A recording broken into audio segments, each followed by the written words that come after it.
ఓం శ్రీ గురుభ్యో నమ. ఓం శ్రీ మాత్రే నమ. అంగారక గ్రహము అంటే ధరణీగర్భ సంభూతుడు అంటాం కుజుడు. ఈ అంగారక గ్రహము జనవరి 16వ తారీఖు నుంచి ఫిబ్రవరి 23వ తారీఖు వరకు మకర రాశిలో ఉత్తరాషాఢ నక్షత్రంలో ఉచ్చస్థానమైన మకర స్థితిలో, అందులో సహజంగా ఉత్తరాషాఢ నక్షత్రం అంటే రవి నక్షత్రము, రవి కుజులు మిత్రులు. మకర రాశిలో ఉచ్చస్థానంలో ప్రవేశంతో ద్వాదశ రాశుల యొక్క ఫలితాలు ఏ విధంగా ఉండబోతున్నాయి మనం చూసుకునేటట్టయితే, దీన్ని ఈ సంవత్సరంలో అత్యంత శక్తివంతమైన సంచారాల్లో ఒకటిగా మనం పరిగణిస్తాం. అంటే మకర రాశి అనేది అంగారకుడు ఉచ్చస్థానం. ఆ ఉచ్చస్థానంలో కూడా ఉత్తరాషాఢ నక్షత్రంలో ప్రవేశంతో 23వ తారీఖు వరకు, ఫిబ్రవరి 23వ తారీఖు వరకు ఉంటారు. అప్పుడు మరి ఎలాంటి ఫలితాలు జరగబోతున్నాయి? సహజంగా అంగారకుడు అంటే ఏంటంటే ధైర్యము, అభిరుచి, సహనము, కోపము, బాధ్యత, శారీరక బలాన్ని, ఓర్పుని సూచిస్తుంటుంది. మకర రాశి సహజంగా ఏంటంటే మకర రాశిలో పుట్టిన వాళ్ళ కొంతమందికి, అంటే ఎక్కువ మందికి, మెజారిటీ ఆఫ్ ద పీపుల్కి క్రమశిక్షణ, సహనము, బాధ్యత, ఓర్పు, అలానే సహనము, ఈ రెండు శక్తులు ఇక్కడ కలుస్తాయి. అంటే కుజుడు మకర రాశిలో సంచారం చేయటం వల్ల కుజుడు ధైర్యాన్ని, సహనాన్ని, ఓర్పుని, మకర రాశిలో జన్మించిన వాళ్ళకి అలానే ధైర్యము, స్నేహము, ఓర్పు, క్రమశిక్షణ, ఈ రెండు శక్తులు కలుస్తున్నాయి. కాబట్టి మరి ఏ విధంగా ఉండబోతుంది? ఈ రెండు శక్తులు కలవటం వల్ల ఇక్కడ మనకి మరింత దృష్టి పెరిగే అవకాశాలు ఎక్కువ ఉంటాయి. అంటే రెండు కలవటం వల్ల కొంత సుఫలితాలు జరగటం ఒకటి. ఈ సమయంలో కొంత తొందరపాటు నిర్ణయాలు తీసుకోకూడదు, ఓపికగా ఉండాలి, స్థిరంగా ఉండాలి, స్థిరంగా ఉండి పనిచేయాలి. నిజమైన ప్రయోజనాలు పొందే అవకాశాలు ఎక్కువ ఉంటాయి. కోపశక్తిని కూడా, అంటే కోపాన్ని కూడా నియంత్రణ చేసుకోవాలి. అలానే సరైన సమయంలో ముందుకు సాగాలి.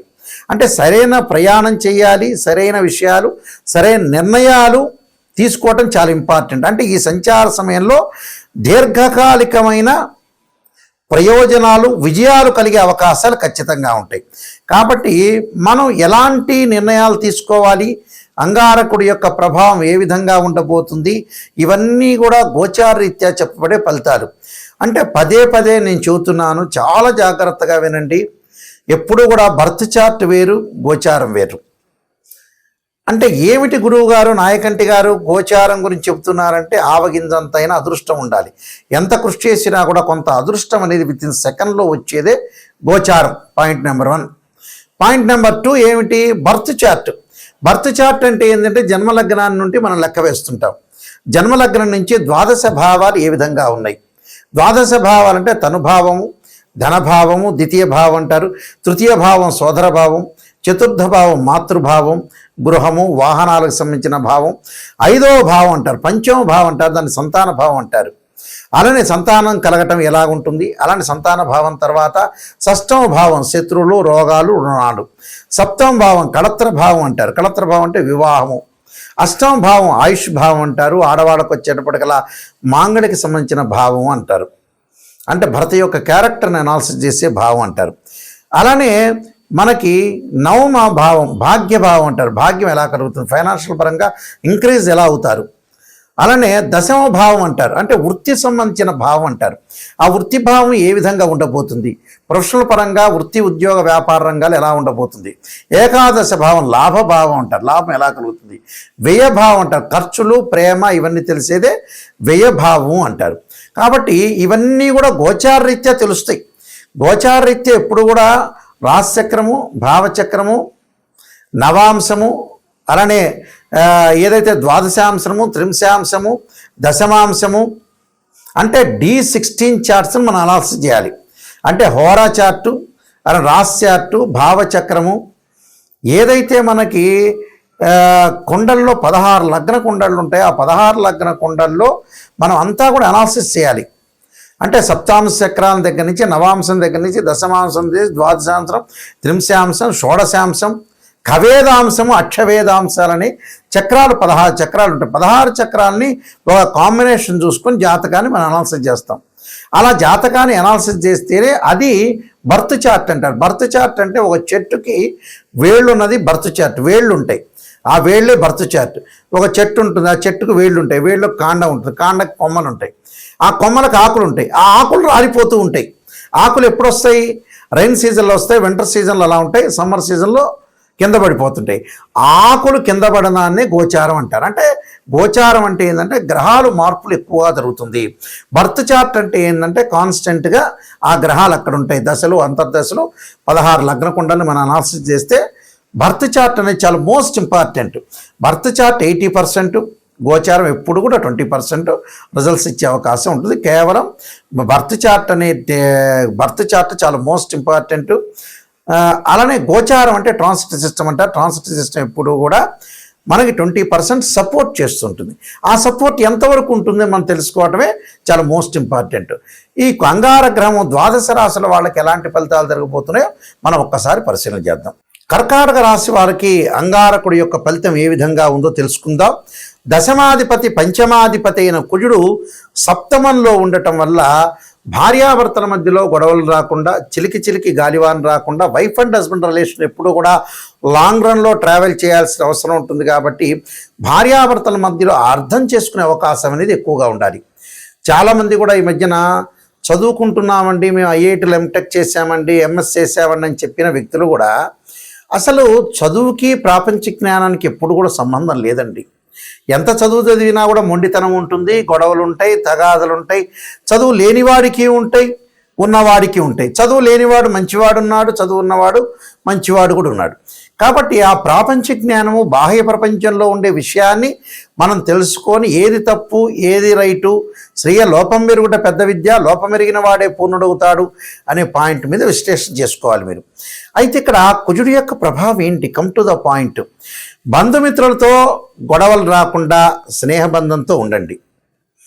అలానే మొండితనం అంటే మొండితనం లేకుండా కొంత కేర్గా వ్యవహరించండి. డబ్బు సంపాదించాలనే కోరిక తీవ్రం కావటం అది మంచిదే. ఫైనాన్షియల్ పరంగా డెవలప్మెంట్ చెందాలని ఒక డిజైర్ అంటే ఇన్కమ్ గ్రోత్ కావాలని ఒక ఆలోచనలు జరిగే అవకాశాలు ఎక్కువగా ఉంటాయి. దానివల్ల మంచిదే, కోరికలు కలగటం ఒకటి. అలానే వివాహము భాగస్వామ్య వ్యాపారంలో కూడా కలిసి వచ్చే అవకాశాలు ఎక్కువ ఉంటాయి.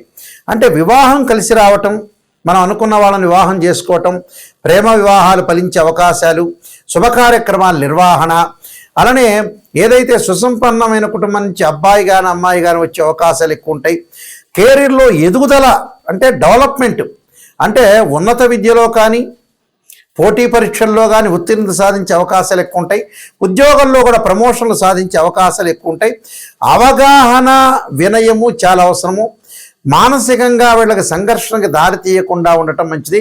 మానసికంగా ఆందోళన కలగకుండా చూసుకోవటం చాలా ఇంపార్టెంట్. అంటే ఈ కుజుడి యొక్క ప్రభావం వల్ల ఇలాంటి రియల్ ఎస్టేట్ రంగం వాళ్ళకు అనుకూలంగా ఉండటం ఒకటి, మెడికల్ కంపెనీ వాళ్ళకు అనుకూలంగా ఉండటం ఒకటి, అలానే భాగస్వామి వ్యాపారంలో మటుకు కొద్దిగా తగు జాగ్రత్త తీసుకోవాలి.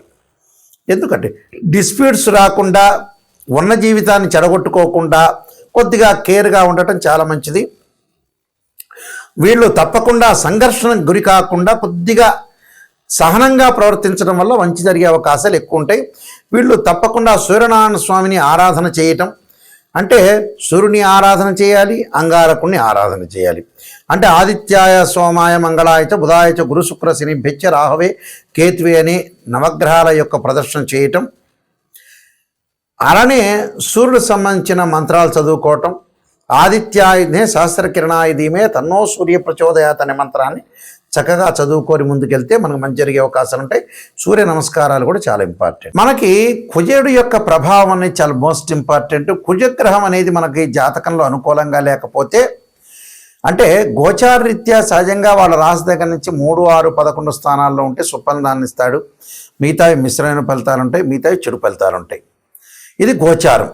అదే బర్త్ చార్ట్ ప్రకారంగా మనం చూసుకునేటట్టయితే వాళ్ళ జన్మలగ్నం నుంచి 2, 4, 7, 8, 12 స్థానాల్లో కుజుడు ఉంటే దాన్ని కుజదోషం అంటారు. కొన్ని నక్షత్రాల కుజదోషం వర్తించదు, కొన్ని రాసులకి కొన్ని లగ్నాలకు కూడా కుజదోషం అనేది వర్తించదు.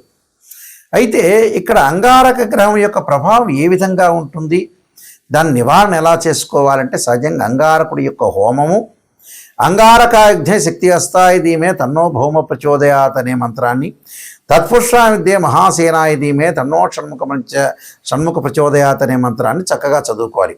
అంటే తత్పురుషా విద్యే మహాసేనాయ ధీమే తన్నో షణ్ముఖ ప్రచోదయాత్ అనే మంత్రాన్ని చదువుకోవాలి. లేకపోతే అంగారక గాయత్రి మంత్రం.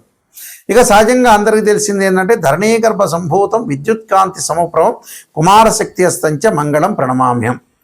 అంటే కోర్టు సమస్యలున్నా, అన్నదమ్ముల మధ్యలో గొడవలు జరుగుతున్నా, పిత్రార్జిత సమస్యలున్నా, కెమికల్ కంపెనీ వాళ్ళకి కానీ, రియల్ ఎస్టేట్ వాళ్ళకి కానీ, కన్స్ట్రక్షన్స్ వాళ్ళకి కానీ, ఎవరికైతే వివాదాలు, ఆర్గ్యుమెంట్స్, పోలీస్ స్టేషన్లు, కోర్టు సమస్యలు ఉంటాయో వీళ్ళందరూ కూడా తప్పకుండా అంగారకుడి యొక్క ఆరాధన, శ్రీ వల్లీ దేవసేన సంస్థ సుబ్రహ్మణ్య స్వామి యొక్క ఆరాధనకి చేయాలి. వివాహం కాని వాళ్ళు కూడా ఖచ్చితంగా అంగారకుడి యొక్క జపం, అంగారకుడి యొక్క హోమం, అలాగనే కందులు దానం చేయటం, ఎర్రని వస్త్రము, ఎర్రని గొడుగు, ఎర్రని చెప్పులు, ఎర్రని పూలు లాంటివి దానం చేయటం వల్ల కూడా వీళ్ళకి మంచి జరిగే అవకాశాలు ఖచ్చితంగా ఉంటాయి.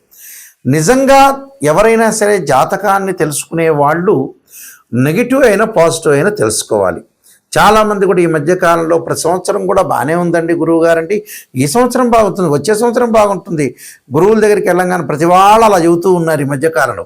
అవన్నీ కూడా గోచారీత్యా చెప్పబడే ఫలితాలే కానీ బర్త్ చార్ట్ అనుసరించి కావు.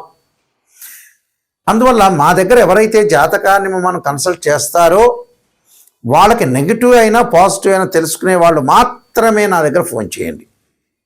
నిజాన్ని తెలుసుకోవాలి, బాగుపడాలనుకునే వ్యక్తులు మాత్రమే ఫోన్ చేయండి. చాలామంది కూడా అంతా అయిపోయిన తర్వాత 70 ఏళ్ళకు వచ్చి నాయకంటి గారు మేము ఎలాగ సంపాదించాలనే వాళ్ళు చాలామంది ఉంటారు. 60 ఏళ్ళు రావటం ఎప్పుడు పెళ్లి చేసుకోవాలని చెప్పేవాళ్ళు, 50 ఏళ్ళు కాగానే ఎప్పుడు సంతానం అనే వ్యక్తులు చాలామంది ఉన్నారు ప్రపంచంలో. మన జీవితం అంతా కూడా మన చేతుల్లోనే ఎక్కువ పర్సెంట్ ఉంటుంది. మనం నాశనం చేసుకున్నట్టు అవుతుంది. అంటే స్వయంకృత అపరాధం అనేది చేయొద్దండి. నిజాన్ని తెలుసుకోండి, ముందు అలర్ట్ కాండి. ఎవరైనా సరే ఫైనాన్షియల్ పరంగా ఇన్కమ్ సంపాదించాలని వాళ్ళ దశలు అంతర్దశలు చూడాలి. కొన్ని ఎక్కువ మంది జాతకాల్లో ఈ కాలంలో 50-55కే వాళ్ళ జీవితం అనేది ముగుస్తుంది. ముగియటం అంటే ఏంటంటే అంతకంటే ఫైనాన్షియల్ పరంగా ఆ తర్వాత సంపాదించలేని స్థితి వచ్చే అవకాశం ఉంటుంది. కాబట్టి స్టెబిలిటీ 55 కల్లా స్టెబిలిటీ కావాలి. ఆ తర్వాత ఫైనాన్షియల్ పరంగా గ్రోత్ ఉన్నా లేకపోయినా కూడా ఉన్నది పెట్టుకొని తినే అవకాశం ఉంటుంది. మెంటల్ టెన్షన్ లేకుండా ఉద్యోగపరంగా కానీ, వ్యాపార పరంగా కానీ, వృత్తిపరంగా కానీ కొంత జాగ్రత్తగా ఉండి ముందుకు వెళ్ళండి అని మా సూచన. ఎందుకంటే నేను నెంబర్ ఆఫ్ ఆస్ట్రాలజీ బుక్స్ రాశాను, అలానే నా క్వాలిఫికేషన్స్ అన్నీ కూడా మీకు కనపడుతూ ఉంటాయి. నేను 15 పుస్తకాలు, కాలసర్పయోగము, కాలసర్పయోగ చంద్రిక, రాహుకేతులు, ఛాయాగ్రహాలు, పుత్రగణపతి వ్రతము, వివాహ మార్తాండము, జాతక చంద్రిక, స్వప్నశాస్త్ర ఫలదీపిక, బృహత్ పరిహార సింధు, సర్వదేవతా గోత్రపురులు, సర్వదేవతా గోత్రులు పార్ట్ 1, పార్ట్ 2 ఇలాంటి నెంబర్ ఆఫ్ ఆస్ట్రాలజీ నేను గ్రంథాలన్నీ కూడా రాశాను. అవన్నీ కూడా మోహన్ పబ్లికేషన్ రాజమండ్రి వాళ్ళ దగ్గర దొరుకుతాయి. మా దగ్గర కావాలంటే కూడా మా దగ్గర కూడా మేము పంపిస్తాము. www.nayakanti.com, www.nayakanti.in చూడండి. చూసిన తర్వాత నిజంగా తెలుసుకోండి, జాతకాన్ని నిజంగా తెలుసుకోండి, ముందుకు వెళ్ళండి. నిజం తెలిస్తేనే మనకు మంచి జరిగే అవకాశాలు ఖచ్చితంగా ఉంటాయి. అబద్ధపు ముసుగులో, అసత్యపు ముసుగులో ఉంటే జీవితం అంతా కూడా మన లైఫ్ అనేది ముందుకు వెళ్ళదు. వెనక్కి తిరిగి చూసుకునేటప్పటికల్లా మన టైం అయిపోతుంది. కాబట్టి కొంత జాగ్రత్త వివరించి మీరు ముందుకు వెళ్తే మీకు మంచి జరిగే అవకాశాలు ఖచ్చితంగా ఉంటాయి. మీ అందరికీ కూడా మంచి జరగాలని ఆశిస్తూ సర్వే జనా సుఖినో భవంతు.